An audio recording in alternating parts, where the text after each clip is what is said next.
and Cyril Abiteboul. Cyril, if we can start with you.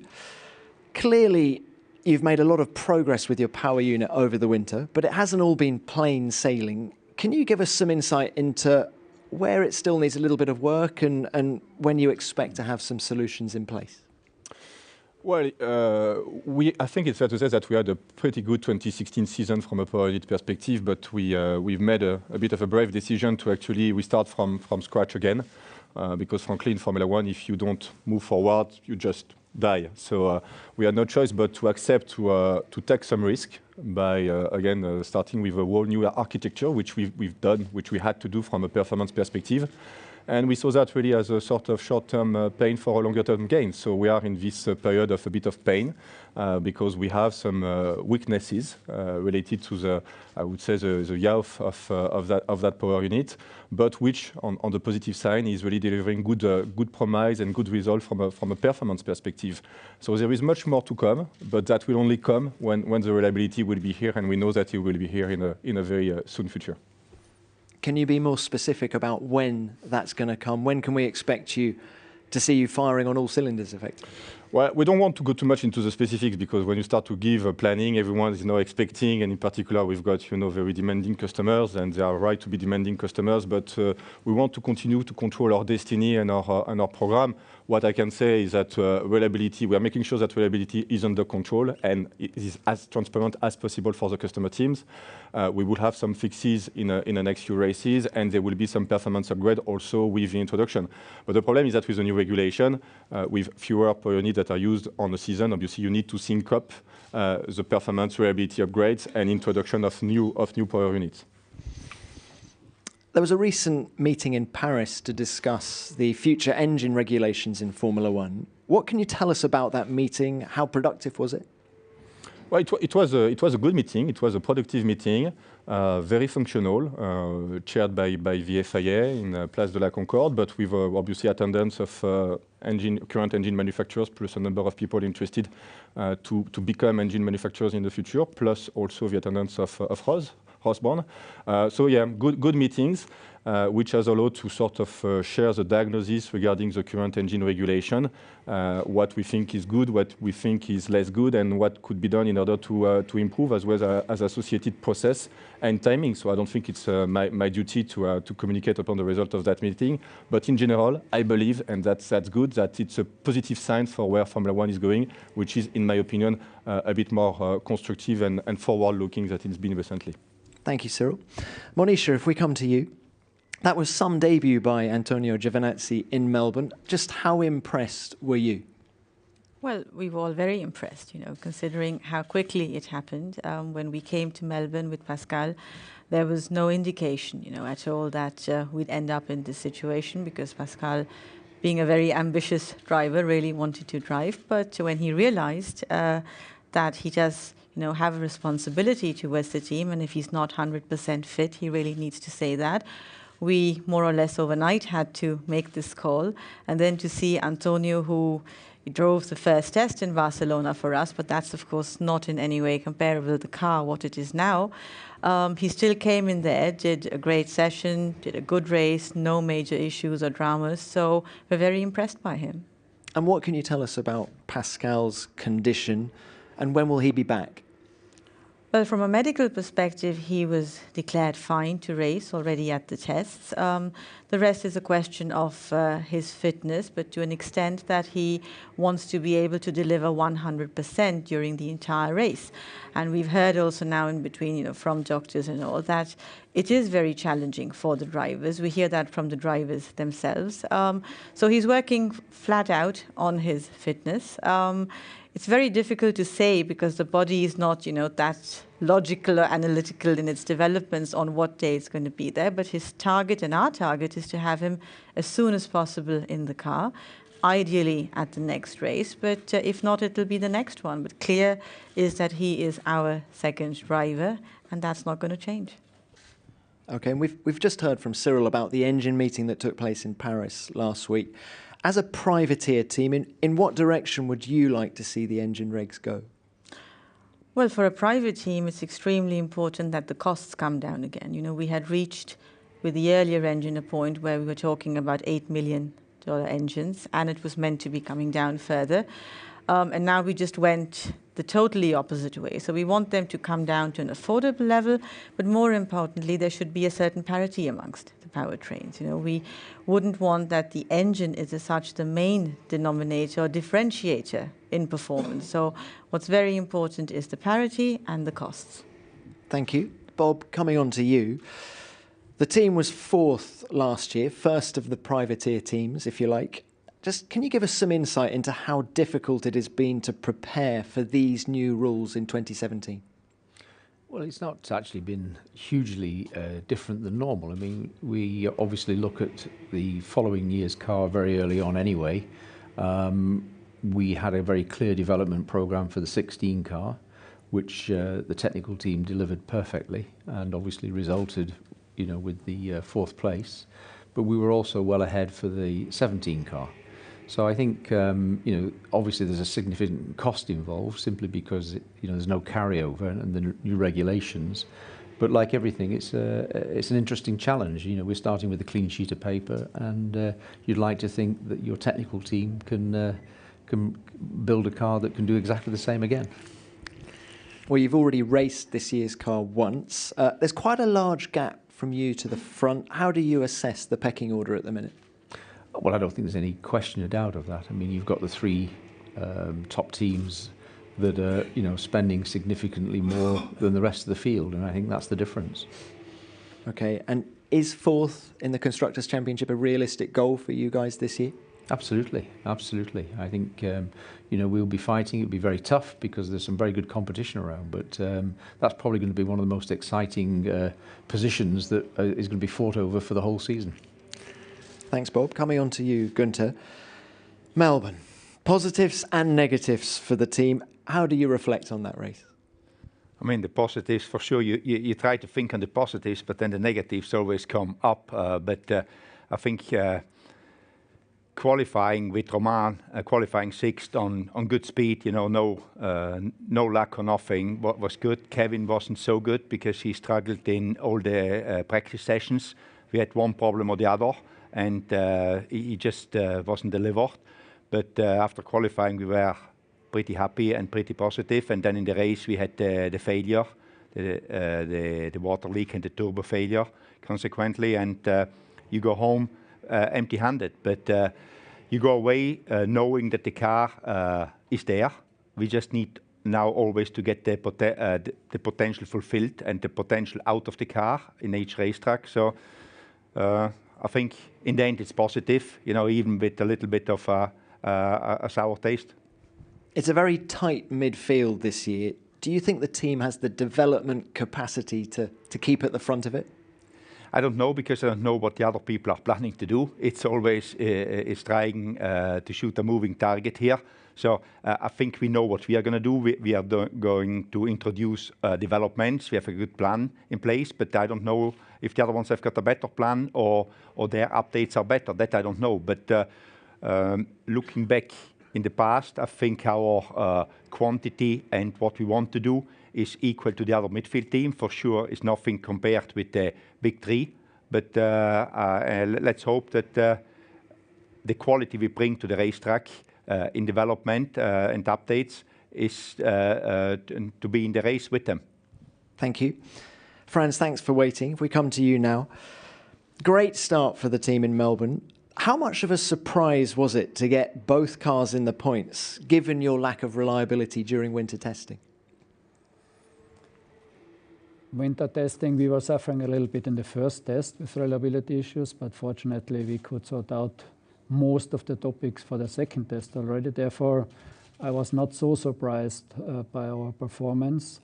But of course, it was good to have two cars in qualifying 3 and then to finish with both cars in the points. This is always a good start.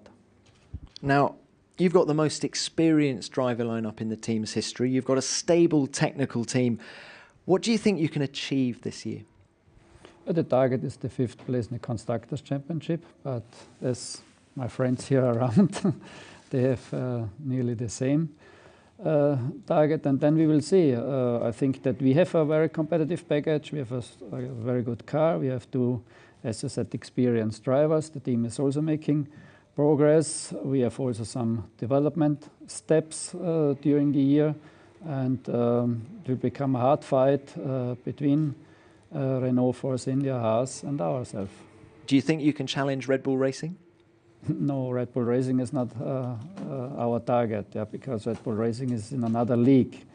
I am happy if we challenge successfully the teams which I just before mentioned. Okay, thank you, gentlemen. Let's open this up to the floor now. Please remember to give your name and publication. First question, please. Jiahui Huang from Guangdong Radio and Television Sports Channel. To all of you. Someone says listening to F1 drivers is wrong. It's bad for F1 racings. And as we see in the first race, the drivers are happy because they can push harder, but the fans are not. They are not satisfied. It's boring, no overtaking, stand up, one stop. So what do you think? And F1 should listen to whom? Okay, who's going to start with that? Gunther, perhaps. I don't fully agree with the comments that the new cars are boring and everything negative. I rather see the glass half full than half empty. I think the race in Melbourne was by no means boring, in my opinion. We had a different winner than last year. I think that the fight between Ferrari and Mercedes and Red Bull will be very close. We have got an interesting midfield. There will be fights. The overtaking was not very good, but I would not jump to a conclusion yet that will be the whole year like this. It looks like it's difficult, but then other elements will come in to overtake. So I wouldn't say that all the fans are negative about it. I mean, there's a lot of enthusiastic people out there which think the new cars are good. So I don't see it like this. Franz, do you have anything to add? I agree with Günther. For me, the race in Melbourne was quite an interesting race because it was a close race. There were many cars within a few tenths of a second. And the overtaking maneuvers in Melbourne are always difficult. It was also in the past the case. We must wait now the first 3 races to get a clearer picture. But the cars are looking much better, much more aggressive. And I think the direction was okay. And the rest we will see during the season. Cyril, anything to add? No, nothing much to add. I believe it's indeed a bit too early to judge. We need to give the chance to the product. It's an interesting formula by many aspects. I think strategy will play a different role. Qualifying will play a different role. You will have in this new formula to execute everything perfectly well. So I think it put also the onus on the team here at the track to make sure that we get also to the right setup, so everything is perfectly executed. So it's a different challenge, interesting challenge. Certainly it is to live from inside. Obviously we need also to care about the fan out there. So answering to your question about who we should listen to, we should also listen to the fan. But that's one of the things that I believe Liberty and FOM will do in its new format, which is also to look at surveys, trying to understand what the fan really wants. Not think for the fan, but listen to the fan themselves. Bob? Well, from our side, sitting on the pit wall, we had 2 drivers that did 2 incredible overtaking manoeuvres. Certainly got my attention on both occasions, so I think they were exceptional manoeuvres. And from a strategy point of view, it's actually quite interesting because it's brought a new dynamic into it. We now have both the undercut and the overcut process, and I think it's going to be one of those things that's going to prove very interesting as we move into the year. And Monisha, thanks for waiting, but do you have anything to add? Well, that's been said, you have to still wait and see. It's just the first race. It's a very unique race, and that's always been the case. When these rules were brought in, we all knew what the negative sides would be, and what the positive side was mainly to have more attractive cars. And I do think that most of the fans actually like that. So we've achieved one target, and the other issues have to also do overall with the competition, and we should just take it from here. And try to find other things, other kind of rules, which we can also target more at the other issues you've raised. So it's an ongoing process, but I think it's kicked off very positively. Thank you. Next question.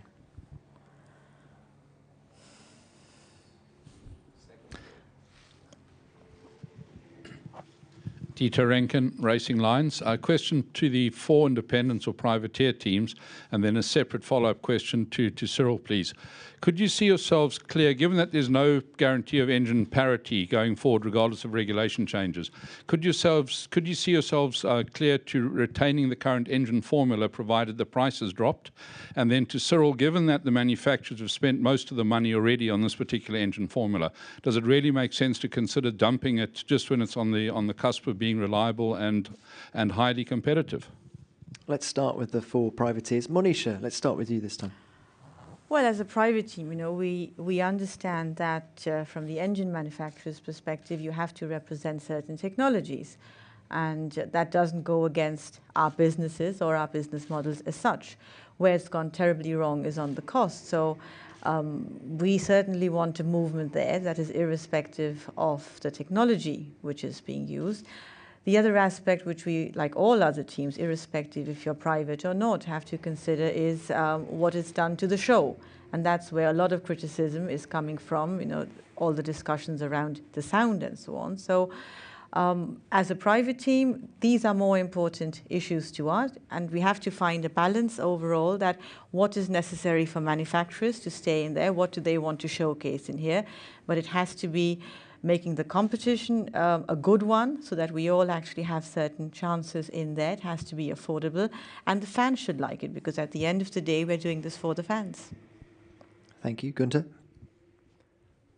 I think on the cost, sometimes what we were thinking is like the engine which is developed now, I would say it's never finished developed, but it's at a good level. So I think the cost should come down, or you freeze the engine. Sometimes keeping something and like it was done with the V8s, to freeze the engine spec, that would make it cheaper if we go for the cheap and a very high technology. So now jumping to a potentially cheap version of some kind of engine, but developing from new could be more expensive than keep this engine with the high technology just to freeze it or to reduce investment. So that's another idea which needs to be discussed, I think, between the engine manufacturers. But I'm sure they come up with some ideas, and that will be one of the things I guess somebody will come up with if we keep this, because the technology in this engine is amazing. For everybody involved in engines, this is an amazing technology. So now we go backwards and maybe invest more money to develop something which is actually not as sophisticated as this. So I think it needs to be evaluated as well, if maybe from a certain point on where all the engines are the same, we freeze the engine like we did with the V8s. That would be a possibility. But again, in the engine group, we as independents have not got a lot of influence, so we just can voice our opinion outside of the group and say maybe that's an option. So I hope they weigh up that option as well, because I don't know, just to go to a potential cheaper engine, if that is the right way, and reduce the technology. As Monisha said, there may be an issue with the noise, but it will never be perfect whatever we do. So there is some give and take, and maybe we could live with that. Bob, your thoughts? Engine freeze?